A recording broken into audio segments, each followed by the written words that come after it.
I stood on the bridge at midnight as the clocks were striking the hour, and the moon rose o'er the city behind the dark church tower. I saw her bright reflection in the waters under me, like a golden goblet falling and sinking into the sea.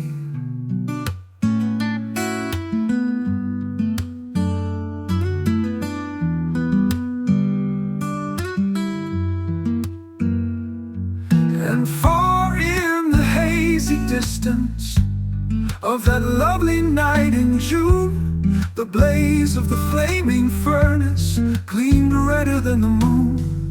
Among the long black rafters, the wavering shadows lay, and the current that came from the ocean seemed to lift and bear them away.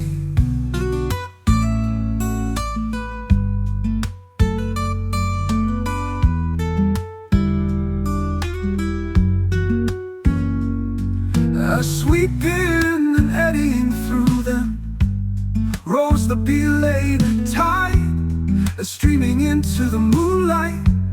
The seaweed floated wide, and like those waters rushing among the wooden piers, a flood of thoughts came o'er me that filled my eyes with tears.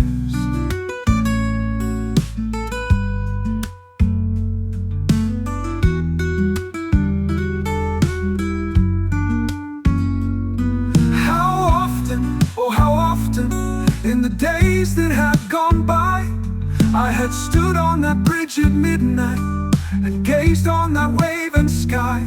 How often, oh how often, I had wished that the ebbing tide would bear me away on its bosom, o'er the ocean wild and wide. For my heart was hot and restless, and my life was full of care, and the burden laid upon me seemed greater than I could bear. But now it has fallen from me, it is buried in the sea, and only the sorrow of others throws its shadow over me.